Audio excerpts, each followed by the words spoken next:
3 jours passés avec Augustin, enfin, nous allons parler du père d'Alzon. Bon, vous attendez tous. C'est qui? Pour certains, vous avez ça le lycéen. Voilà. Alors, quand j'ai un petit peu cherché dans les écrits du père d'Alzon, bon, j'avoue qu'évidemment, je connais moins qu'Augustin, et je me suis aperçu qu'il n'y avait pas d'études qui ont été faites sur le discernement chez le père d'Alzon. Alors, évidemment, il a dû discerner dans sa vie. Peut-être que le centre de ressources alzono-augustinien, il faudra trouver un nom, mais peut-être que ça pourrait être une étude parce que le père d'Alzon nous aide à discerner. Du coup, ce que j'ai fait, c'est que je me suis plutôt intéressé à la vie du père d'Alzon. Donc, 2 exemples de discernement ou pas, vous verrez, dans la vie du père d'Alzon. Alors, j'aurais pu prendre des discernements individuels. Évidemment, son grand discernement, c'était d'abord le discernement pour la prêtrise, ensuite le discernement pour la vie religieuse. Il a dû discerner pour refuser d'être évêque, et aussi tous les accompagnements qu'il a eus. D'Alzon était un grand directeur spirituel. Mais j'ai choisi 2 événements qui concernent la congrégation, des événements pour un discernement plus communautaire. Le premier en 1843 pour l'achat du collège de Nîmes, et l'autre, ça sera par rapport aux pèlerins. Alors d'abord, l'achat du collège de Nîmes. Donc, c'est tous, je vous le rappelle, que d'Alzon, comme jeune vicaire général, a beaucoup de rêves. Évidemment, d'Alzon rêvait beaucoup. Et quand il arrivait dans le diocèse de Nîmes, tout jeune prêtre, tout jeune vicaire général, il avait un peu trois grandes idées, 3 grands désirs à réaliser. Le premier, c'était de créer des missions pour convertir les protestants. Mais son évêque, Monseigneur Carre, le freinait parce qu'au niveau, c'était un peu explosif et il ne voulait pas relancer des querelles entre catholiques et protestants. Le deuxième projet était de créer un collège. L'idée était de contribuer à la rechrestianisation de la société française en commençant par les élites. On va former des enfants, garçons évidemment, qui plus tard auront des responsabilités dans la société, des futurs ministres, militaires, magistrats, journalistes, etc., prêtres éventuellement. Et ensuite, ils pourront diffuser le message chrétien dans la société. Et enfin, fonder un Carmel, alors sans doute pour enraciner tout ça dans la prière, aussi parce que Sainte Thérèse d'Avila a eu un certain nombre de visions qui ont fondé qui ont poussé à fonder le Carmel, et dans ces visions, il y avait une vision de l'enfer qui était remplie de, entre guillemets, luthériens français qui brûlaient en enfer parce qu'eux, ils n'étaient pas catholiques. Donc on comprend qu'il y a quelques affinités entre, en tout cas, que le père d'Alzon est intéressé par la fondation d'un Carmel. Et le but, au moins il est clair, rechristianiser la société. Et le lion des sévères. Et alors, le père d'Alzon continue sa vie de vicaire général, il est pris par beaucoup d'activités, et ses rêves passent un petit peu en second plan. Mais celui auquel il tient le plus, en tout cas dans un premier temps, sans doute parce qu'il est plus facile à réaliser, c'est la fondation d'un Carmel. Et quand on fonde un Carmel, c'est un lieu pour installer des religieuses.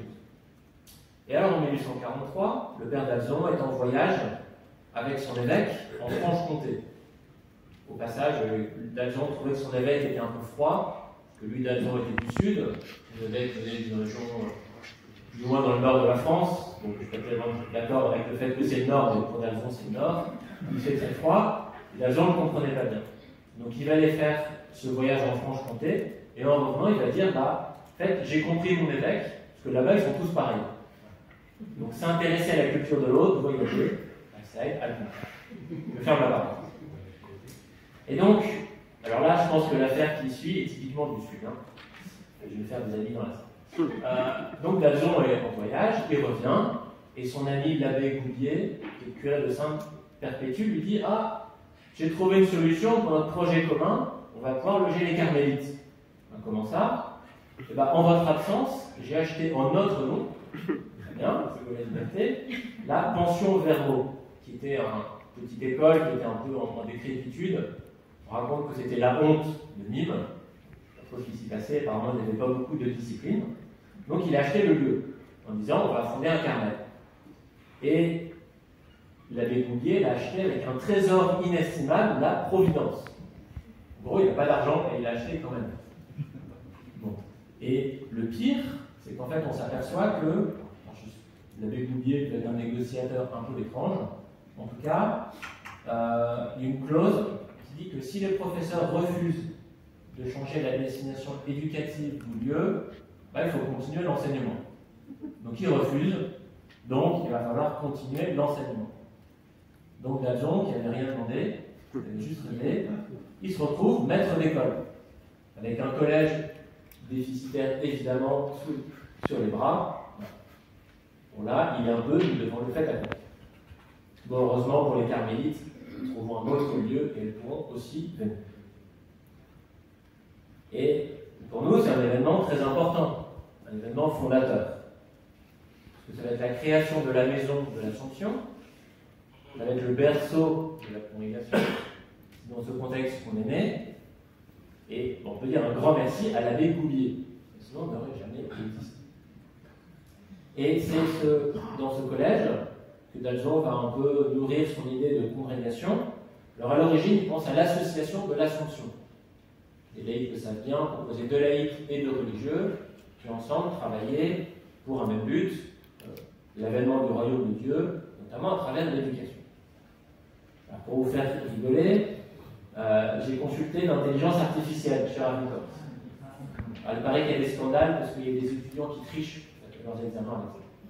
Donc je lui ai demandé c'est quoi les assomptionnistes. Alors, je crois qu'elle n'est pas tout à fait au point. La congrégation de l'Assomption est un institut religieux de droit pontifical. Là c'est très bien. Qui est divisé en deux branches. Les religieux prêtres et frères et les laïcs religieuses et laïcs engagés. Les religieux de la congrégation sont également connus sous le nom de pères assomptionnistes, tandis que les laïcs sont connus sous le nom d'assomptionnistes. Donc, je crois qu'il y a encore du travail à faire. J'espère qu'ils n'ont pas trouvé ça sur un site assomptionniste, on a du succès.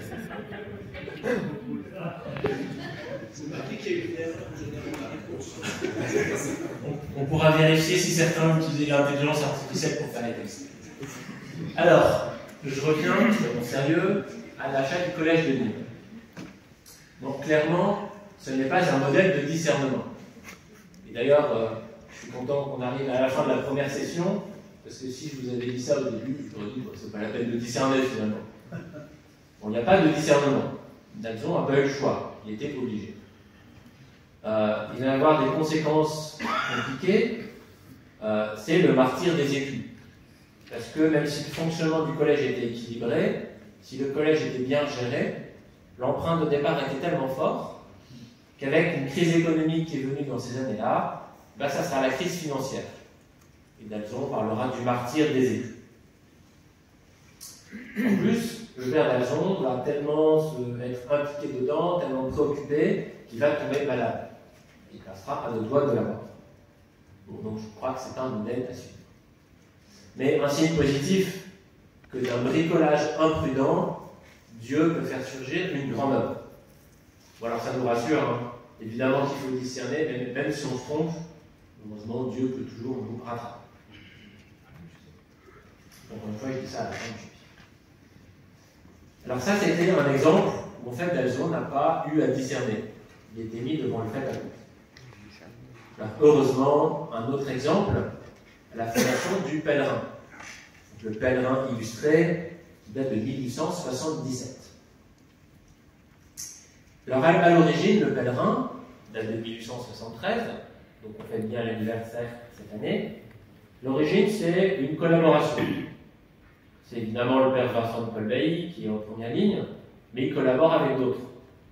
C'est un conseil général des pèlerinages qu'on a mis en place et qui est une œuvre de l'Église de France. D'autres sont impliqués dans cette revue. Et ça sert surtout de feuille de liaison pour donner des informations pour les prochains pèlerinages, pour mettre en lien les participants qui sont allés à Lourdes. Mais bon, le projet décline. Et en 1877, le père Bailly, ça c'est quand il est en pèlerinage à Jérusalem, a l'idée de lancer un nouveau projet. Donc il innove à partir de l'ancien. Je veux dire, il est héritier, il devient fondateur. Et il le transforme complètement, pour en faire une revue populaire, donc pas chère. Une revue illustrée, il va y avoir des caricatures, spirituelles, bon, un peu mais pas trop, et aussi un peu humoristique, avec de l'humour un peu caustique, de l'humour un peu ironique. Donc c'est quand même quelque chose d'assez composite et d'assez novateur pour l'époque. Et le père d'Alzon a du mal à accepter ça. Il ne comprend pas. Et c'est intéressant de voir, de suivre sa correspondance, tout ce qu'il écrit et comment il va évoluer à partir du père. Et alors ça, c'est ce que le père d'Alzon écrit au père Picard. Donc qui en fait est le supérieur du père d'Alzon. Je le lis, le pèlerin, avec joie, mais qu'en reste-t-il? Pour la verve, c'est-à-dire que les articles sont drôles, sont stimulants, il en a à revendre. Mais quelle action exerce-t-il?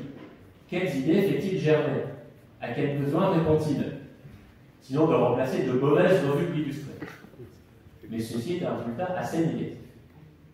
Pensez-vous que ces lecteurs soient devenus plus pieux, plus zélés pour les bonnes œuvres, plus généreux pour les grands devoirs des catholiques de ce temps-ci?